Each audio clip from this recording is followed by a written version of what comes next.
Chapter 7. My slumbers are filled with disturbing dreams.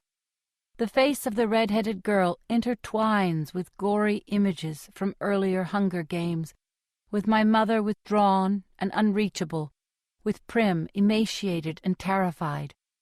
I bolt up, screaming for my father to run as the mine explodes into a million deadly bits of light. Dawn is breaking through the windows. The capital has a misty, haunted air. My head aches, and I must have bitten into the side of my cheek in the night. My tongue probes the ragged flesh, and I taste blood. Slowly I drag myself out of bed and into the shower. I arbitrarily punch buttons on the control board and end up hopping from foot to foot as alternating jets of icy cold and steaming hot water assault me. Then I'm deluged in lemony foam that I have to scrape off with a heavy bristled brush. Oh well, at least my blood is flowing. When I'm dried and moisturized with lotion, I find an outfit has been left for me at the front of the closet. Tight black pants, a long-sleeved burgundy tunic, and leather shoes. I put my hair in the single braid down my back. This is the first time since the morning of the reaping that I resemble myself. No fancy hair and clothes. No flaming capes. Just me, looking like I could be headed for the woods. It calms me. Hamish didn't give us an exact time to meet for breakfast, and no one has contacted me this morning. But I'm hungry, so I head down to the dining room, hoping there will be food. I'm not disappointed. While the table is empty, a long board off to the side has been laid with at least 20 dishes. A young man, an avox, stands at attention by the spread. When I ask if I can serve myself, he nods assent. I load a plate with eggs, sausages, batter cakes covered in thick orange preserves, slices of pale purple melon. As I gorge myself, I watch the sun rise over the capital. I have a second plate of hot grain smothered in beef stew. Finally, I fill a plate with rolls and sit at the table, breaking off bits and dipping them into hot chocolate the way Peeta did on the train. My mind wanders to my mother and Prim. They must be up. My mother getting their breakfast of mush, Prim milking her goat before school. Just 2 mornings ago, I was home. Can that be right? Yes, just 2. And now how empty the house feels, even from a distance. What did they say last night about my fiery debut at the games? Did it give them hope, or simply add to their terror when they saw the reality of 24 tributes circled together, knowing only one could live? Hamish and Peeta come in, bid me good morning, fill their plates. It makes me irritated that Peeta is wearing exactly the same outfit I am. I need to say something to Cinna. This twins act is going to blow up in our faces once the games begin. Surely they must know this. Then I remember Hamish telling me to do exactly what the stylists tell me to do. If it was anyone but Cinna, I might be tempted to ignore him. But after last night's triumph, I don't have a lot of room to criticize his choices. I'm nervous about the training. There will be 3 days in which all the tributes practice together. On the last afternoon, we'll each get a chance to perform in private before the game makers. The thought of meeting the other tributes face to face makes me queasy. I turn the roll I have just taken from the basket over and over in my hands, but my appetite is gone. When Hamish has finished several platters of stew, he pushes back his plate with a sigh. He takes a flask from his pocket and takes a long pull on it, and leans his elbows on the table. So let's get down to business. Training. First off, if you like, I'll coach you separately. Decide now. Why would you coach us separately? I ask. Say if you had a secret skill you might not want the other to know about, says Hamish. I exchange a look with Peeta. I don't have any secret skills. he says. "And I already know what yours is, right? I mean, I've eaten enough of your squirrels." I never thought about Peter eating the squirrels I shot.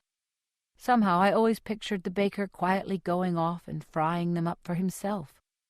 Not out of greed, but because town families usually eat expensive butcher meat, beef and chicken and horse.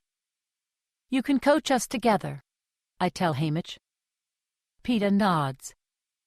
"All right, so give me some idea of what you can do," says Hamish. "I can't do anything," says Peter, "unless you count baking bread." "Sorry, I don't. Katniss, I already know you're handy with a knife," says Hamish.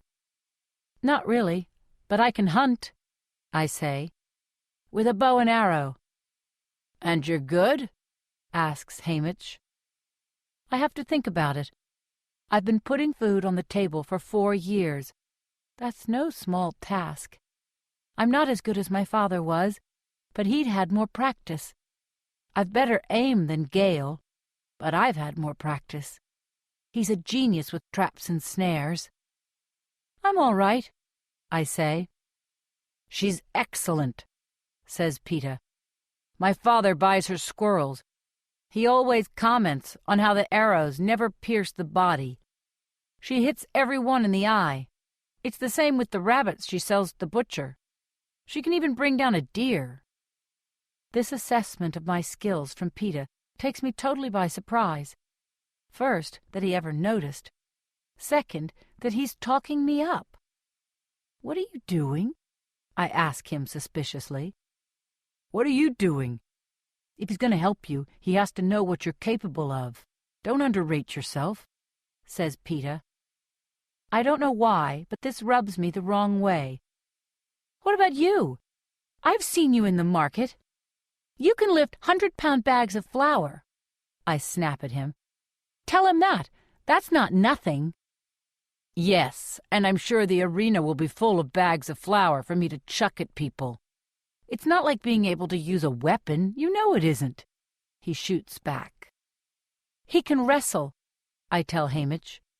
"He came in second in our school competition last year, only after his brother." "What use is that? How many times have you seen someone wrestle someone to death?" says Peter in disgust. "There's always hand-to-hand combat. All you need is to come up with a knife, and you'll at least stand a chance. If I get jumped, I'm dead." I can hear my voice rising in anger. "But you won't. You'll be living up in some tree, eating raw squirrels and picking off people with arrows. You know what my mother said to me when she came to say goodbye? As if to cheer me up. She says maybe District 12 will finally have a winner. Then I realized she didn't mean me. She meant you," bursts out Peter. "Oh, she meant you," I say with a wave of dismissal. "She said she's a survivor, that one. She is," says Peter. That pulls me up short. Did his mother really say that about me? Did she rate me over her son? I see the pain in Peter's eyes and know he isn't lying. Suddenly, I'm behind the bakery, and I can feel the chill of rain running down my back, the hollowness in my belly. I sound 11 years old when I speak. But only because someone helped me. Peter's eyes flicker down to the roll in my hands, and I know he remembers that day too. But he just shrugs. "People will help you in the arena. They'll be tripping over each other to sponsor you." "No more than you," I say. Peter rolls his eyes at Hamish. "She has no idea the effect she can have." He runs his fingernail along the wood grain in the table, refusing to look at me. What on earth does he mean? People help me? When we were dying of starvation, no one helped me. No one except Peter. Once I had something to barter with, things changed. I'm a tough trader. Or am I? What effect do I have? That I'm weak and needy? Is he suggesting that I got good deals because people pitied me? I try to think that this is true. Perhaps some of the merchants were a little generous in their trades, but I always attributed that to their long-standing relationship with my father. Besides, my game is first class. No one pitied me. I glower at the roll. Sure, he meant to insult me. After about a minute of this, Hamish says, "Well then, well. Katniss, there's no guarantee there'll be bows and arrows in the arena, but during your private session with the game makers, show them what you can do. Till then, stay clear of archery. Are you any good at trapping?" "I know a few basic snares," I mutter. "That may be significant in terms of food," says Hamish. "And Peeta, she's right. Never underestimate strength in the arena. Very often, physical power tilts the advantage to a player. In the training center, they'll have weights, but don't reveal how much you can lift in front of the other tributes. The plan's the same for both of you. You go to group training, spend the time trying to learn something you don't know, throw a spear, swing a mace, learn to tie a decent knot. Save showing what you're best at until your private sessions. Are we clear?" says Hamish. Peeta and I nod. "One last thing. In public, I want you by each other's side every minute," says Hamish. We both start to object, but Hamish slams his hand on the table. "Every minute! It's not open for discussion. You agreed to do as I said. You will be together. You will appear amiable to each other. Now get out.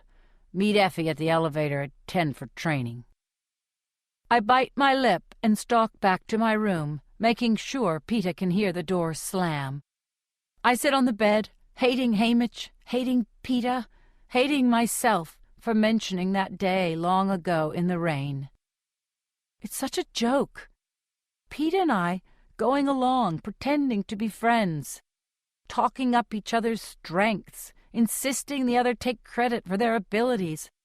Because, in fact, at some point, we're going to have to knock it off and accept we're bitter adversaries, which I'd be prepared to do right now if it wasn't for Hamish's stupid instruction that we stick together in training.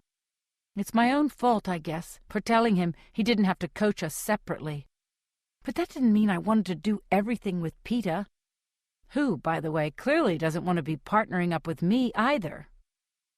I hear Peeta's voice in my head. She has no idea the effect she can have. Obviously meant to demean me, right? But a tiny part of me wonders if this was a compliment, that he meant I was appealing in some way.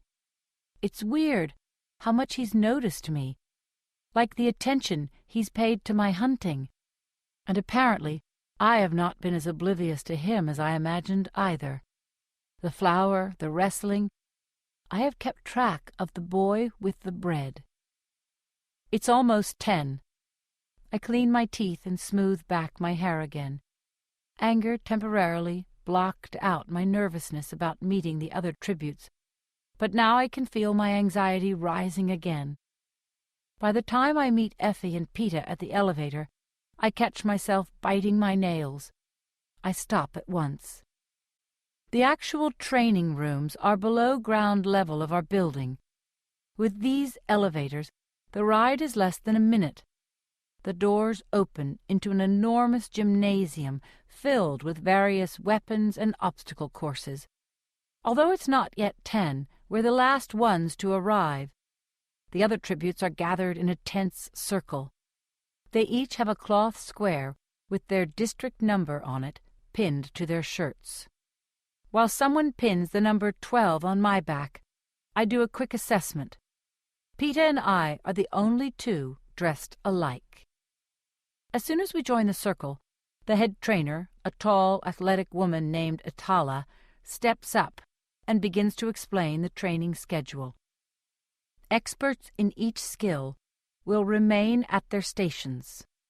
We will be free to travel from area to area as we choose, per our mentor's instructions. Some of the stations teach survival skills, others fighting techniques. we are forbidden to engage in any combative exercise with another tribute. There are assistants on hand if we want to practice with a partner. When Atala begins to read down the list of the skill stations, my eyes can't help flitting around to the other tributes.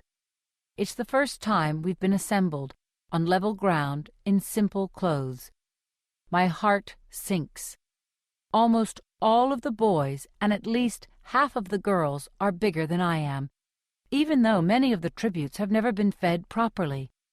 You can see it in their bones, their skin, the hollow look in their eyes.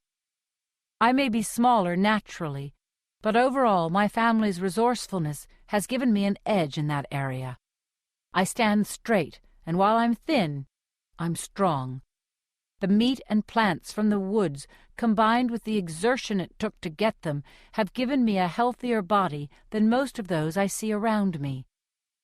The exceptions are the kids from the wealthier districts, the volunteers, the ones who have been fed and trained throughout their lives for this moment.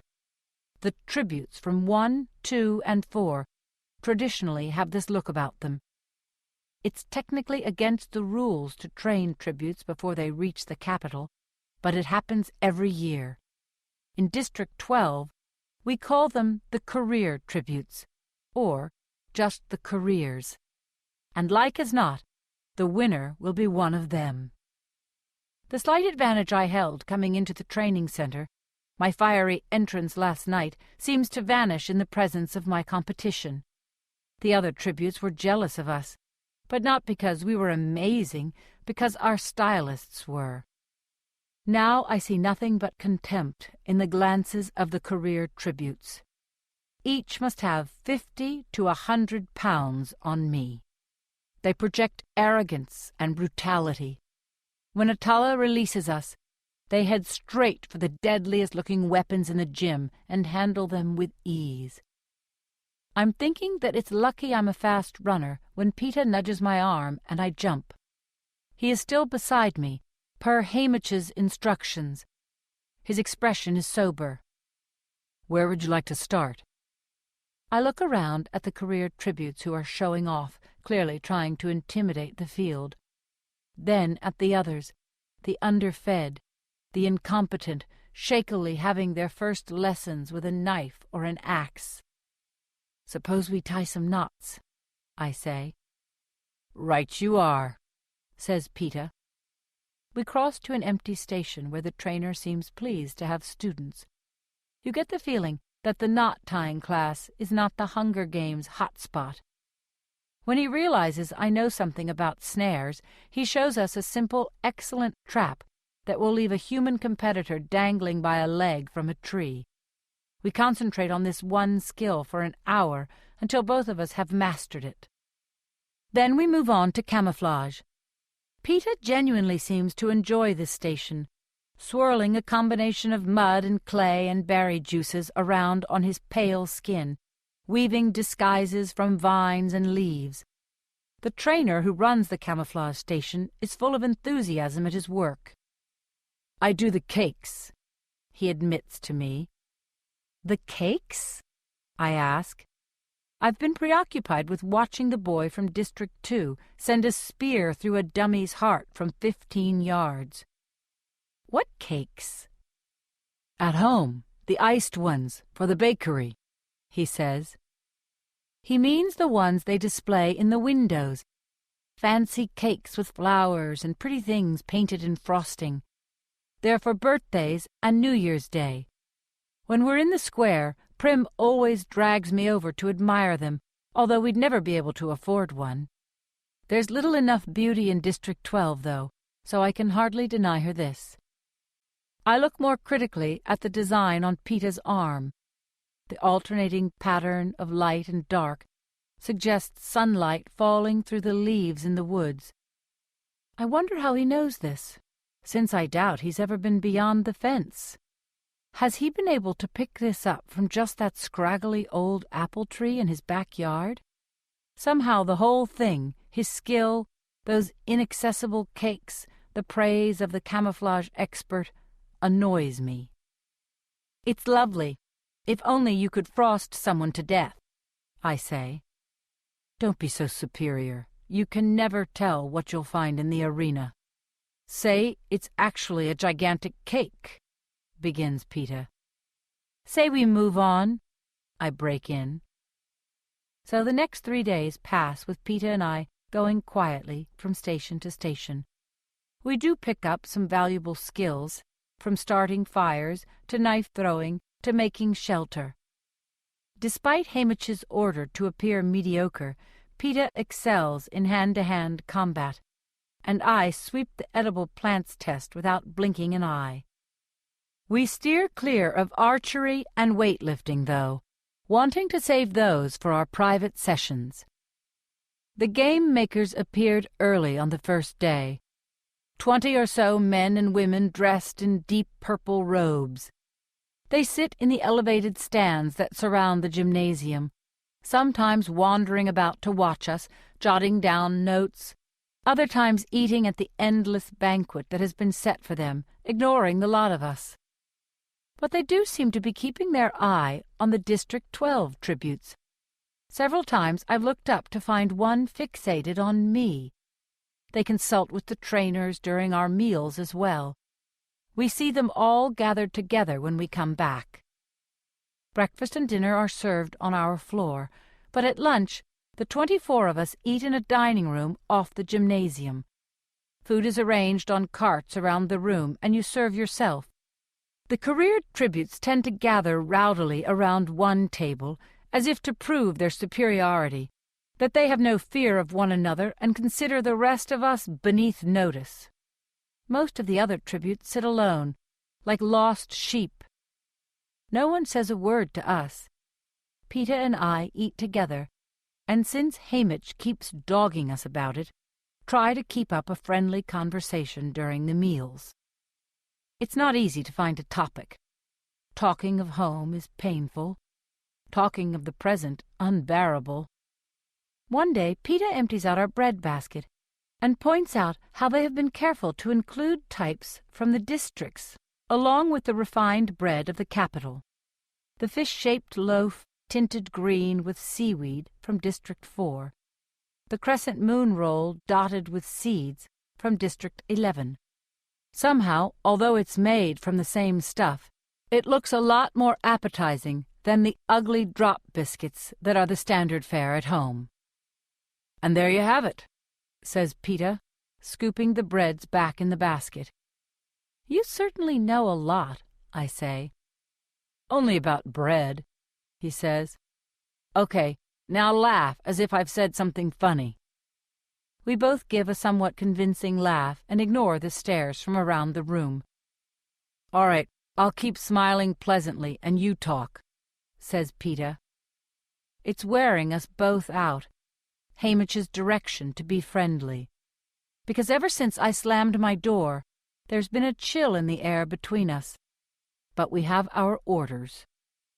Did I ever tell you about the time I was chased by a bear? I ask. No, but it sounds fascinating, says Peter. I try and animate my face as I recall the event. A true story in which I'd foolishly challenged a black bear over the rights to a beehive. Peter laughs and asks questions right on cue. He's much better at this than I am. On the second day, while we're taking a shot at spear throwing, he whispers to me, I think we have a shadow. I throw my spear, which I'm not too bad at, actually, if I don't have to throw too far, and see the little girl from District 11 standing back a bit, watching us. She's the 12-year-old, the one who reminded me so of Prim in stature. Up close, she looks about 10. She has bright, dark eyes and satiny brown skin, and stands tilted up on her toes, with her arms slightly extended to her sides, as if ready to take wing at the slightest sound. It's impossible not to think of a bird. I pick up another spear while Peter throws. I think her name's Rue, he says softly. I bite my lip. Rue is a small yellow flower that grows in the meadow. Rue, Primrose. Neither of them could tip the scale at 70 pounds soaking wet. "What can we do about it?" I ask him, more harshly than I intended. "Nothing to do," he says back. "Just making conversation." Now that I know she's there, it's hard to ignore the child. She slips up and joins us at different stations. Like me, she's clever with plants, climbs swiftly, and has good aim. She can hit the target every time with a slingshot. But what is a slingshot against a 220-pound male with a sword? Back on the District 12 floor, Hamish and Effie grill us throughout breakfast and dinner about every moment of the day. What we did, who watched us, how the other tributes size up. Cinna and Portia aren't around, so there's no one to add any sanity to the meals. Not that Hamish and Effie are fighting anymore. Instead, they seem to be of one mind, determined to whip us into shape. Full of endless directions about what we should do and not do in training. Peeta is more patient, but I have become fed up and surly. When we finally escape to bed on the second night, Peeta mumbles, "Someone ought to get Hamish a drink." I make a sound that is somewhere between a snort and a laugh. Then catch myself. It's messing with my mind too much, trying to keep straight when we're supposedly friends and when we're not. At least when we get into the arena, I'll know where we stand. Don't let's pretend when there's no one around. "All right, Katniss," he says tiredly. After that, we only talk in front of people. On the third day of training, they start to call us out of lunch for our private sessions with the game makers. District by district, first the boy, then the girl tribute. As usual, District 12 is slated to go last. We linger in the dining room, unsure where else to go. No one comes back once they have left. As the room empties, the pressure to appear friendly lightens. By the time they call Rue, we are left alone. We sit in silence until they summon Peeta. He rises. "Remember what Hamish said about being sure to throw the weights." The words come out of my mouth without permission. "Thanks, I will," he says. "You, shoot straight." I nod. I don't know why I said anything at all. Although, if I'm going to lose, I'd rather Peeta win than the others. Better for our district, for my mother and Prim. After about 15 minutes, they call my name. I smooth my hair, set my shoulders back, and walk into the gymnasium. Instantly, I know I'm in trouble. They've been here too long, the game makers. Sat through 23 other demonstrations. Had too much wine, most of them. Want more than anything to go home. There's nothing I can do but continue with the plan. I walk to the archery station. Oh, the weapons! I've been itching to get my hands on them for days. Bows made of wood and plastic and metal and materials I can't even name. Arrows with feathers cut in flawless uniform lines. I choose a bow, string it, and sling the matching quiver of arrows over my shoulder. There's a shooting range, but it's much too limited. Standard bullseyes and human silhouettes. I walk to the center of the gymnasium and pick my first target, the dummy used for knife practice. Even as I pull back on the bow, I know something is wrong. The string's tighter than the one I use at home. The arrow's more rigid. I miss the dummy by a couple of inches and lose what little attention I had been commanding. For a moment, I'm humiliated. Then I head back to the bullseye. I shoot again and again until I get the feel of these new weapons. Back in the center of the gymnasium, I take an initial position and skewer the dummy right through the heart. Then I sever the rope that holds the sandbag for boxing, and the bag splits open as it slams to the ground. Without pausing, I shoulder roll forward, come up on one knee, and send an arrow into one of the hanging lights above the gymnasium floor. A shower of sparks bursts from the fixture. It's excellent shooting. I turn to the game makers. A few are nodding approval, but the majority of them are fixated on a roast pig that has just arrived at their banquet table. Suddenly I am furious that with my life on the line, they don't even have the decency to pay attention to me, that I'm being upstaged by a dead pig. My heart starts to pound. I can feel my face burning. Without thinking, I pull an arrow from my quiver and send it straight at the game maker's table. I hear shouts of alarm as people stumble back. The arrow skewers the apple in the pig's mouth and pins it to the wall behind it. Everyone stares at me in disbelief. "Thank you for your consideration," I say. Then I give a slight bow and walk straight toward the exit without being dismissed.